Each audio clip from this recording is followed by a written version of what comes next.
ഡീസലിന് അധിക നിരക്ക് ഈടാക്കുന്നതിനെതിരെ KSRTC നൽകിയ ഹർജി സുപ്രീം കോടതി തള്ളി. ബൾക്ക് പർച്ചേസിന് എണ്ണ കമ്പനികൾ അധിക നിരക്ക് ഈടാക്കുന്നത് ചോദ്യം ചെയ്തായിരുന്നു ഹർജി നൽകിയിരുന്നത്. കൂടുതൽ വിവരങ്ങളുമായി നന്ദഗോപൻ ചേർന്നുണ്ട്. നന്ദൻ, എന്തൊക്കെ പ്രധാനപ്പെട്ട നിരീക്ഷണങ്ങളാണ് സുപ്രീം കോടതി മുന്നോട്ട് വെച്ചത്?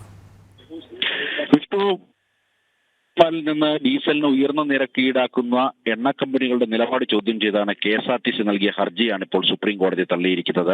ബൾക്ക് പർച്ചേസർ എന്ന നിലയിൽ വിപണി വിലയേക്കാൾ ലിറ്ററിന് 20 രൂപയോളമാണ് തങ്ങളിൽ നിന്നും പൊതുമേഖലാ എണ്ണ കമ്പനികൾ ഈടാക്കാൻ തീരുമാനിച്ചതെന്ന് KSRTCക്ക് വേണ്ടി ഹാജരായ അഭിഭാഷകൻ PV ദിനേശും അതേപോലെ തന്നെ സ്റ്റാൻഡിംഗ് കൗൺസിൽ ദീപക് പ്രകാശും സുപ്രീം കോടതിയിൽ ചൂണ്ടിക്കാട്ടി. 2015 KSRTCയും പൊതുമേഖലാ എണ്ണ കമ്പനികളും തമ്മിൽ കരാറിൽ ഏർപ്പെട്ടതായും ഈ കരാർ നിലനിൽക്കെയാണ് ഏകപക്ഷീയമായി പൊതുമേഖലാ എണ്ണ കമ്പനികൾ വില സംബന്ധിച്ച് നയം മാറ്റുന്നതെന്നും KSRTCക്ക് വേണ്ടി ഹാജരായ അഭിഭാഷകർ വ്യക്തമാക്കിയിട്ടുണ്ട്.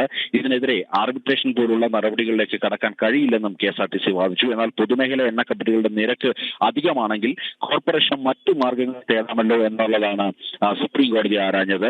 പൊതുമേഖലാ എണ്ണ കമ്പനികൾ ബൾക്ക് പർച്ചേസുമാരുള്ള ഡീസൽ നിരക്ക് നിശ്ചയിക്കുന്ന രീതി അറിയണമെന്ന് KSRTCയുടെ ആവശ്യം അതിരുകടക്കുന്നതാണെന്നും ജസ്റ്റിസുമാരായ BL പർദിവാല അതേപോലെ തന്നെ R മഹാദേവൻ അടങ്ങിയ സുപ്രീം കോടതിയുടെ ബെഞ്ച് ചൂണ്ടിക്കാട്ടി.